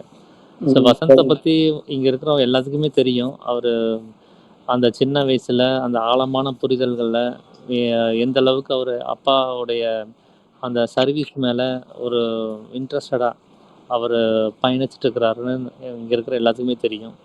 ஸோ அவர் நாளைக்கு வந்து அவருடைய புரிதல்களை இங்கே வெளிப்படுத்த போகிறாரு. ஸோ உங்களுக்கு ஏதாவது கேள்விகள் இருந்தாலோ இல்லை உங்களுக்கு ஏதாவது ஒரு விஷயங்களை பகிர்ந்துக்கணும்னு நினச்சாலோ கூட நீங்கள் அந்த நாளைக்கு வந்து அதை யூஸ் பண்ணிக்கோங்க. வேறு யாராவது ஏதாவது கேள்விகள் இருந்தால் கூட நீங்கள் கேட்கலாம். ஆத்ம நமஸ்காரம் ஐயா. ஐயா சொல்லுங்கய்யா, சேகர் ஐயா. இப்போ சப்பளங்கால் போட்டு உட்காந்து சாப்பிடும்போது அந்த ரைஸ் சோறு பிளேட்டு கீழே தான் இருக்கும், மேலே இருக்காது. அப்போ ஒரு அடி மேலே வச்சு சாப்பிட வேணும்ன்றீங்கல்ல? ஆமாங்கய்யா. இப்போ டேபிள் சேர்ல சாப்பிடும்போது டேபிள் மேலே சாப்பாடு, சேர்ல உட்காந்து சாப்பிட கரெக்ட் தானே? இந்த டைனிங் டேபிளில் வச்சு சாப்பிட்றது இல்லைங்களா? ஸோ நம்மளுடைய ஸ்தானத்தை விட அது உயர்ந்த ஸ்தானத்தில் வச்சு சாப்பிட்றது கரெக்ட் தானே? சரிதாங்கய்யா, சரிதான் சரிதான். ஆசிரமத்துல எல்லாம் நம்ம சாப்பிட்றது அந்த மாதிரி ஒரு டேபிள், அந்த டேபிள் வந்து உயரமா இருக்கும், நாம அதுக்கு கீழே உட்காந்து சாப்பிட்ற மாதிரி இருக்கும். அப்புறம் ஏக ருசி சொல்றோம்ல? ஆமாங்கய்யா. தனி ருசி இல்லாம எல்லாமே கலந்து சாப்பிடணும் அப்படின்னு. ஆமாங்கய்யா. இப்போ நாக்குல வந்து டேஸ்ட் பட்னு ஒன்று இருக்கும், தெரியும் உங்களுக்கு? ஸ்வீட் பட்டு, காரம் பட்டு, கசப்பு பட்டுன்னு. அப்போ பிரபஞ்சம் ஏன் அந்த நாக்குல அவ்வளோ பட்டு கொடுத்துருக்கு? ஸோ இது ஒரு அருமையான கேள்வி. ஆனால் எனக்கு இந்த புரிதலை நான் ஜெகதீசன் ஐயா மூலமா நான் தெரிஞ்சுக்கணும்னு நினைக்கிறேன். ஜெகதீசன் ஐயா இருக்காரா?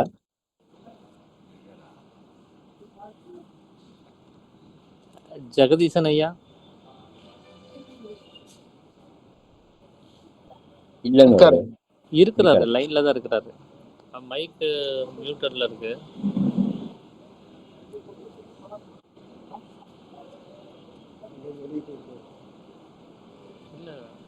வந்துட்டார், லைன்ல வந்துட்டார்.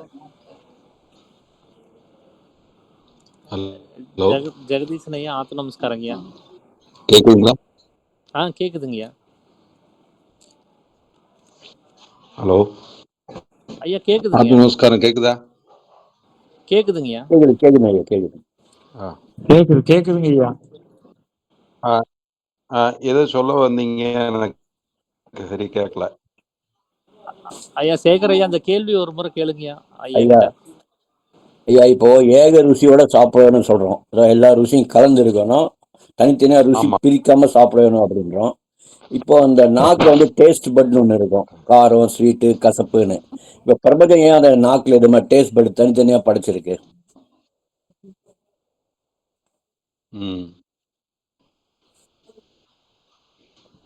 எனக்கு இப்போ நான் பேசுறது உங்களுக்கு கேக்குதா? கேக்குது ஐயா. ஹலோ. நீங்க பேசுனது எனக்கு கொஞ்சம் சரியா கேட்கல, இருந்தாலும் ஓரளவுக்கு புரிஞ்சிருக்கான்னு நினைக்கிறேன். இந்த நாக்குல அந்த டேஸ்ட் பட் சொல்றாங்கல்ல? ஆமா ஆமா, டேஸ்ட் பட்னு வாங்கல. நாக்குல வந்து ஸ்வீட்டுக்கு ஒரு பட் இருக்கும், காரத்துக்கு ஒரு பட் இருக்கும், கசப்புக்கு ஒரு பட் இருக்கும். அந்த பிரபஞ்சம் ஏன் அப்படி தனித்தனியா பிரிச்சு இருக்கு? நம்ம எல்லாம் கலந்துதான் சாப்பிடணும்னு சொல்றோம், அதுக்காக. ரைட் தான். இப்போ சாதாரணமா நம்ம சாப்பிடும்போது வந்து சம்மணங்கால் போட்டு உட்கார்ந்தா அதோட பொசிஷனே வேறங்கிறாங்க சாப்பிட்றதுக்கு. ஆனா தவிர்க்க முடியாம டைனிங் எல்லாம் பின்னாடி வந்த கலாச்சாரம். அப்ப எப்படி இருந்தாலும் நம்ம கொஞ்சம் உயரமா வச்சு சாப்பிட்றது அப்படின்னு ஒரு மரபு. அப்புறம் நீங்க சொன்ன மாதிரி சுவை மொட்டுக்கள் மட்டும் இல்லை உடம்புல, வேற விதமான நம்ம செவிக்கு நல்லா இசை தட்டு போட்டு நிறைய பாடல்லாம் கேட்கலாம்.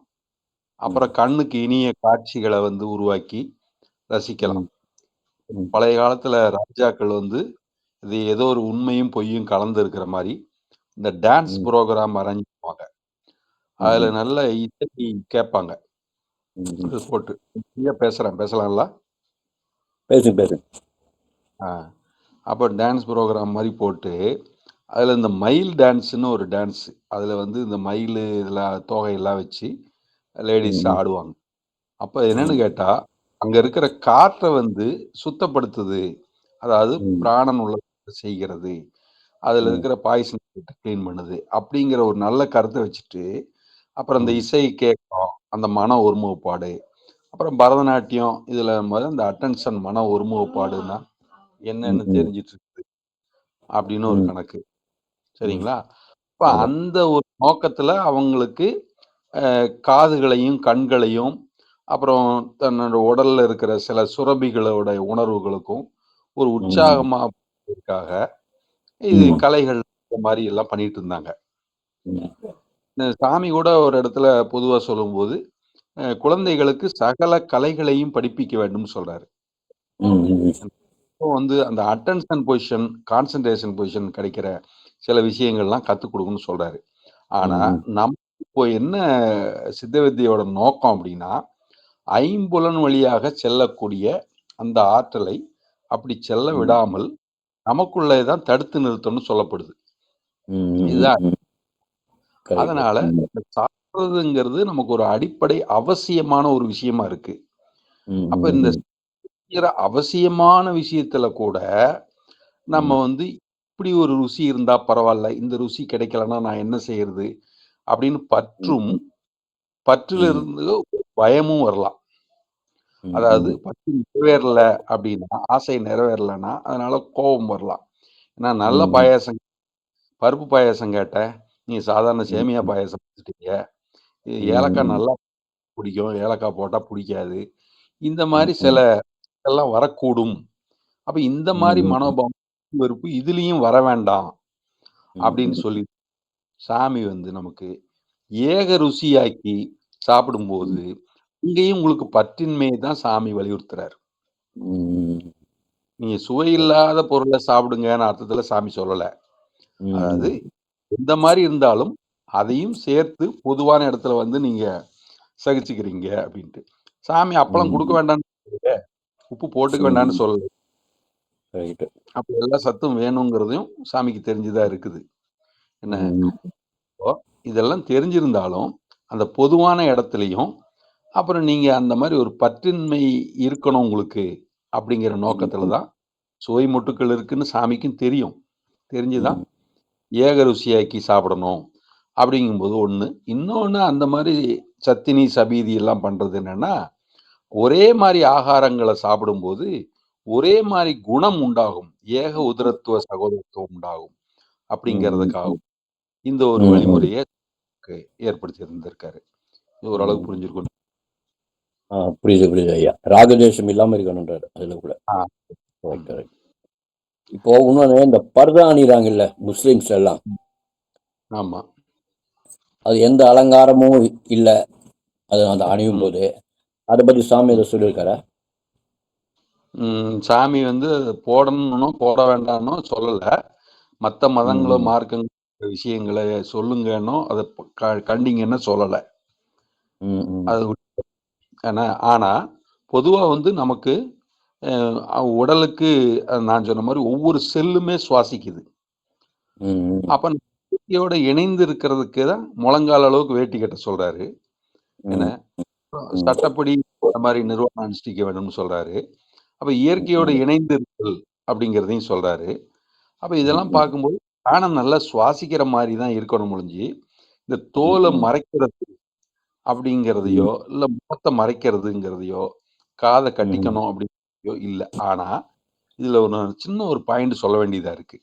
அந்தந்த கலாச்சாரத்துக்கு தகுந்த மாதிரி அந்தந்த இடங்கள்ல சில நியமங்கள் ஏற்படுத்தப்பட்டிருக்குது. இப்போ நார்த் இந்தியா போனோம்னா ராஜஸ்தான்ல எல்லாம் பாத்தீங்கன்னா 21 அடி நீளம் கிட்டத்தட்ட துண்டு, அதாவது கிட்டத்தட்ட அந்த துண்டை எடுத்து வச்சீங்கன்னா 60 அடி நீளத்துக்கு கூட வரும். அது ம், எதுக்குன்னா 60 அடி ஆழம் கிணறு அந்த காலத்துல. ம், அப்போ ம், ஒரு ம், பாலைவனம். அப்ப ம், அவங்களுக்கு தண்ணி தாகம் எடுத்தா சாப்பிடுறதுக்காக அந்த ம், ம். துண்டை அவங்க அந்த தண்ணியில முக்கி அந்த ஓ! ஜீவனை காப்பாத்திக்கிறதுக்காக தண்ணி குடிப்பாங்க. ம், அப்ப பெரிய துண்டு ஏன் போட்டிருக்காங்கன்னு நம்ம கேட்க முடியாது. ம். அப்போ கரெக்ட். அந்த இடத்துக்கு தகுந்த மாரி. இப்போ ம், உதாரணத்துக்கு ம், நம்ம முழங்கால் அளவுக்கு இங்க வேட்டி கட்டுறோம். அப்போ பனி பிரதேசம் இந்த பிரிட்டன் இந்த மாரி இடங்கள்லயோ, அதிகமா ம், குளிர் இருக்கிற ரஷ்யா போன்ற இடங்கள்லயோ, காலுக்கு ம், ஷூவோ ம். அது இது வந்து போட்டிருந்தாங்கன்னா, அத தவறுன்னு நம்ம சொல்ல முடியாது. கரெக்ட், அதே கரெக்ட். மாரி இந்த சாதாரண இந்த பனி நேரங்கள்லயே மார்கழி இந்த மாரி ஸ்ட்ராங்கா பனி இருக்கும்போது, அ மாசி மாச பனி மச்சத் துளைக்கும், தை மாச பனி தரையத் துளைக்கும்லாம் சொல்லியிருக்கிறாங்க. அது ம், அந்த ம். காலுக்கு மூளையோட நேரடியா தொடர்புல இருக்குது. அப்ப அந்த ஓ! பனி அது போச்சுன்னா, அது பாதிப்பு ஏற்படும். அப்ப அந்த மாரி நேரங்கள்ல அப்படி பண்ணிக்கலாம். அது 1. இன்னொரு ம், வகையில நம்மளுடைய மேக்னடிக் ஃபீல்டு, அதாவது ம், சாமியே வந்து முகமது நபி மாரி ஒரு தோற்றம் குடுத்திருக்கிறாரு. ம், ராஜமந்திரி தோற்றம் போட்டு ஒரு மேல ஒரு கருப்பு போர்வ மாரி ஒண்ணு போத்திருப்பாரு, கம்பளி மாரி. அது ஒண்ணு ம், இருக்குது. அந்த மாரி நம்மளோட ஜீவகாந்த ஆற்றல் ஆதிசங்கரர் மாரி ஒரு தோற்றத்துல, மேல காது ம், லேசா காத மட்டும் ஓப்பன் பண்ணி, மேல முக்காடு ம், மாரி ஒரு தோற்றத்துல இருக்கிறாரு. இந்த மாரி பல தோற்றங்கள்ல அந்தந்த சூழ்நிலைக்கு தகுந்த மாரி சாமி நடந்திருக்கிறாரு. அது மாரி நீங்களும் ஓ!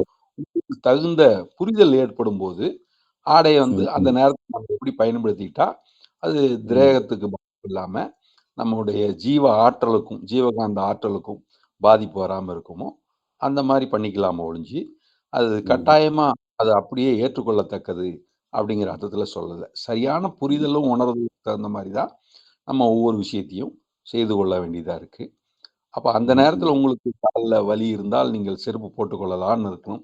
இல்ல செருப்பு ம், ம், போடாம இருந்தா எனக்கு கொஞ்சம் நல்லா தான் இருக்கு அப்படின்னா, நீங்க அத பண்ணிக்கலாம். இல்ல இந்த இடத்துல செருப்பு போடாம முடியாதுங்க அப்படின்னா நீங்க போட்டுக்கலாம். ம்.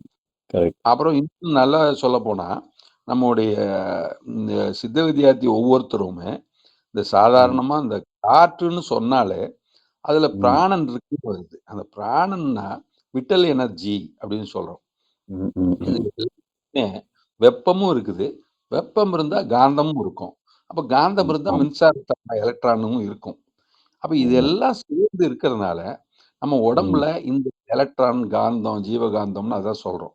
அப்ப இதெல்லாம் ஆமா. இருக்கிறதுனால, இதுக்கு தகுந்த மாரி நம்ம சில சூழ்நிலைகள், ஆசனங்கள் இதெல்லாம் ம், பண்ணும்போது, அதுக்கு தகுந்த மாரி ஒரு தகவமைப்பு செய்து கொண்டு, உதாரணத்துக்கு ம், பலகை வந்து அறிவிற் கடத்தி. சரிங்களா? ம், ம். அப்ப ம். கரெக்ட். அந்த மாரி அந்த மாரி சில விஷயங்கள ஒவ்வொருத்தரும் நமக்கு நாமளே புரிஞ்சு, தெரிஞ்சு சில ஓகே. விஷயங்கள பயன்படுத்திக்கலாம் ஒழிஞ்சு, ஆமா, அது ஆமா. பெருசுபடுத்தி அது தவறுனோ, சரின்னோ வாதிக்க வேண்டியதில்ல. ஓ, ஓ, அதுவும் ஓகே. தர்க்கவாதம் வேண்டான்னு கூட சாமி சொல்லியிருக்கிறாரு. Okay, okay. சரிங்களா? ம். புரியுது. அப்புறம் இன்னொரு கேள்வி ஐயா. இந்த ஆ, விபச்சாரன்ற சிந்தனை வந்து மனித ஜாதியில மட்டும் தான் இருக்கு.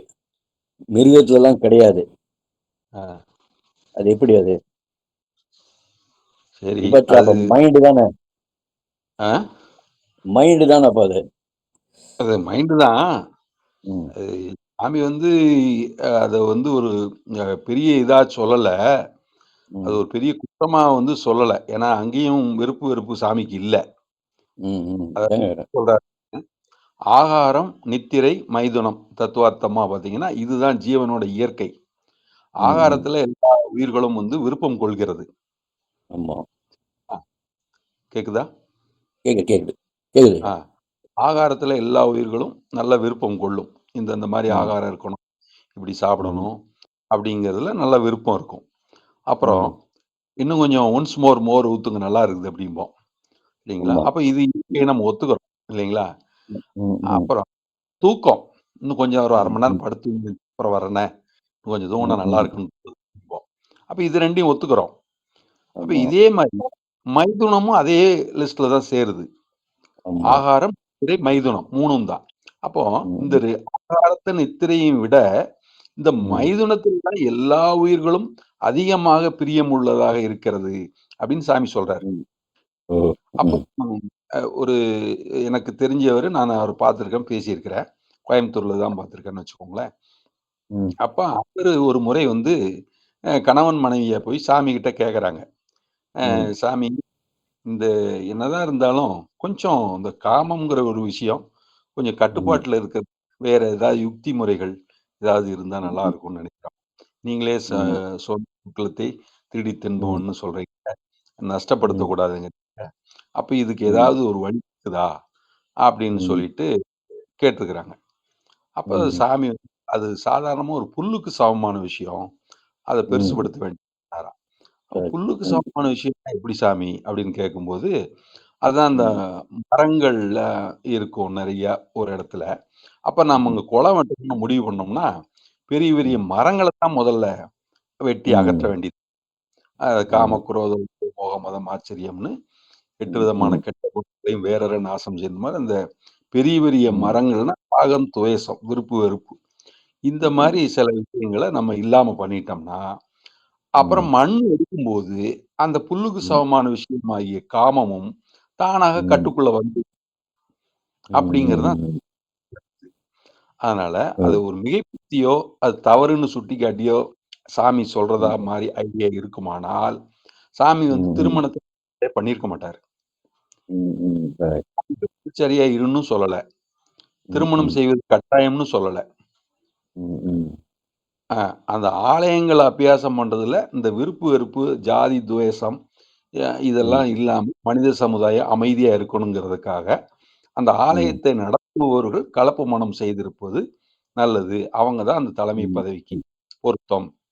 அப்பதான் அவங்க அந்த சமுதாயத்துல சமநிலையை உருவாக்குவாங்க அப்படிங்கிறதுக்காக ஒரு புரிதல் காரணமாக அப்படி ஒரு சட்டத்தை கொண்டு வந்திருக்கிறார்.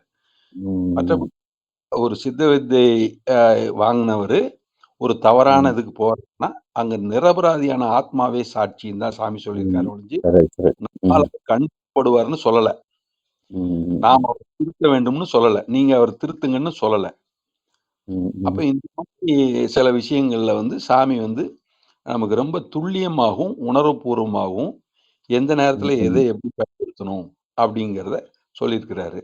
அப்போ நம்மளா புரிஞ்சுக்குவோம் அப்படிங்கறதுதான் சாமி. இப்போ உலகோரை திருத்துவதற்கு நம்ம வேலை இல்லைன்னு சொல்லிட்டாரு. நாம் வந்து சொற்பொழிவாற்றுவதற்கு வரவில்லை, இதெல்லாம் நம்ம வேலையே இல்லை, இதெல்லாம் நமக்கு அவசியம் இல்லை, நாம் வேலை செய்வதற்காக வந்திருக்கிறோம், வேலை செய்வோம் அப்படிங்கிற அர்த்தத்தை தான் இருக்கிறாரு. அதனால நமக்கு வந்து அது ஒரு பெரிய பொருட்டா நம்ம எடுத்துக்க வேண்டியது இல்லை. நன்றி ஐயா. ஆத்மஸ்காரம். ஐயா ஆத்த நமஸ்காரங்க. அடியான ஒரு சின்ன விளக்கம் கேட்கலாங்களா?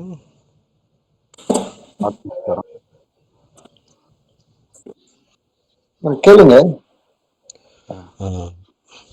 ஐயா. இப்போ இந்த சத்தினி சபேதி நம்ம உணவு முறைகள் வந்து இருக்கு. இந்த உணவு முறைகளில் வந்து இப்போ வந்து நம்ம எல்லா உணவுகளையும் சாம்பார், ரசம், கூட்டு, காய்கறிகள் எல்லாத்தையும் மோர் எல்லாத்தையுமே ஒன்றா கலந்து பிசைந்து சாப்பிட்டு வர்றதுக்கு முயற்சிக்கலாமா? அது ஒரு பக்கம் இருக்க.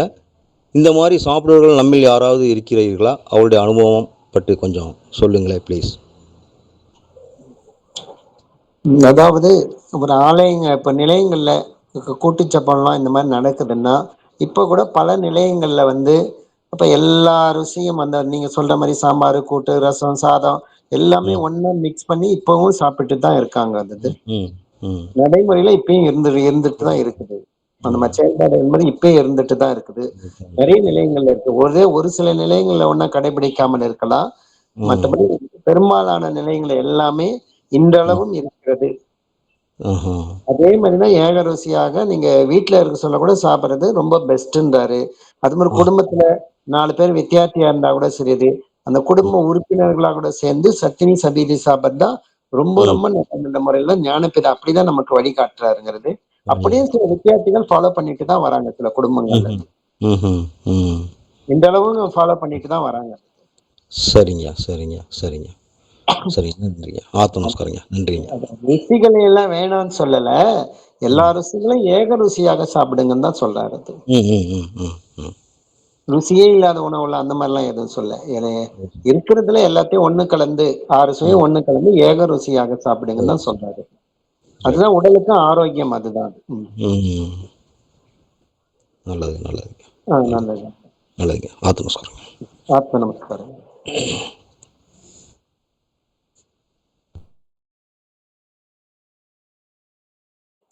ரமேஷ் ஐயா நிறைவு செய்தவங்களா? ஐயா நிறைவு பண்ணிருங்கய்யா. நான் சொல்றேன். நம்ம இந்த சித்தவித்த பயணத்துல எடுத்துக்கொண்ட இந்த உறுதிமொழி உடலாலும் மனதாலும் கர்மத்தாலும் இந்த வாக்காலும் சரியது இந்த ஜீவசக்தியான வாயுவை விரயம் செய்ய மாட்டோம், அதாவது மனசாட்சிக்கு விரோதமாக நடக்க மாட்டோம் என்று சொன்னாலே உண்மையாக எதிர்பார்த்தீங்கன்னா அந்த மனமானது தான் உற்பத்தியான அந்த ஜீவனுக்கு ஒரு பக்தி விசுவாசமாக இருப்பது தான். அப்போ அந்த மாதிரி இருக்கும் சமயத்துல பாத்தீங்கன்னா நம்மளுடைய ஜீவசக்தியான வாயுவை விரயம் செய்ய மாட்டோம், உள்ளுக்குள்ளேயே சதா பிராணாயாமம் நடத்துவோம். ஆனால் நம்ம அகங்காரத்துக்கு உலக பற்றுக்களுக்கு முக்கியத்துவம் கொடுக்கும் போது தான் இந்த மனமானது வெளி சுவாசமாகவே அந்த உலகத்தில் பற்றுக்களுடன் அது வியாபிக்க ஆரம்பித்து விடுகிறது. இப்ப அதுக்கு நடைமுறை வாழ்க்கையில நம்மளுடைய பிராணனை நமக்குள்ளுக்குள்ளேயே நிலைநிறுத்தணும் என்பதற்காகத்தான் பொதுவாக இந்த மாதிரி நடவடிக்கை கிரமங்களுடைய வாழ்க்கை முறையும் கூடவே அந்த சித்த வேதத்தினுடைய அந்த புரிதலும் எல்லாமே அதை ஒருங்கிணைத்து வரும்போது தான் நம்ம அந்த ஞாபகத்தோடு இருக்கும் போது தான் நமக்குள்ள அந்த ஜீவனை உண்மையில நம்ம காப்பாற்றி கொள்ள வேண்டும் என்ற ஒரு தீவிரமும் நமக்குள்ள இயல்பாவே ஏற்படும்.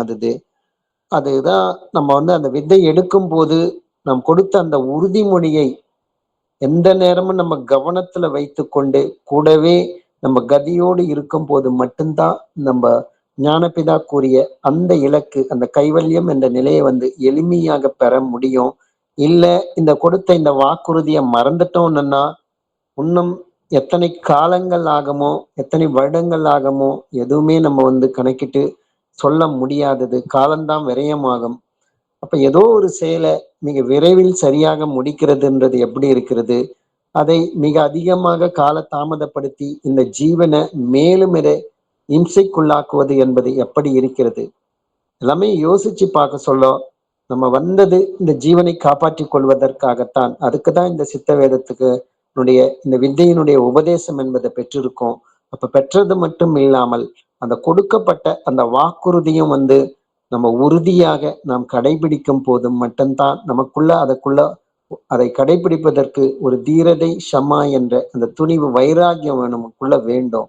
அந்த வைராகியம் நம்ம இருக்கும் போது மட்டும்தான் அந்த ஜீவனை நம்ம முழுமையாக வெளி உலகத்துல இந்த உலகத்துல எத்தனை தடைகள் வந்தாலும் சரியது நம்ம மனசாட்சிக்கு விரோதமாக நம்ம யாதொரு செயலையும் செய்யாமல் இருப்போம். அப்ப அதுக்குதான் இந்த இடத்துல தினசரி ஒரு ஞாபகப்படுத்தணும். அதே மாதிரி எனக்கும் இதை ஞாபகப்படுத்திக்கணும் என்ற முறையில தான் இதை அனைவருக்கும் நான் இதை பகிர்ந்தேன். தொடர்ந்து நம்ம நாளைக்கு இந்த சத்சங்கத்துல பயணிப்போம். அனைவருக்கும் ஆத்ம நமஸ்காரம். ஆத்ம நமஸ்காரங்க அனைவருக்கும். அனைவருக்கும் ஆத்ம நமஸ்காரம். ஆத்ம நமஸ்காரம் ஐயா. அனைவருக்கும் ஆத்ம நமஸ்காரம். அனைவருக்கும் ஆத்ம நமஸ்காரம். அனைவருக்கும்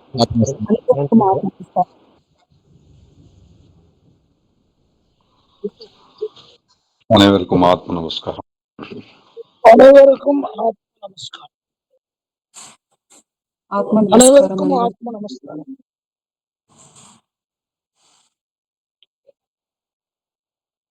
ராஜனு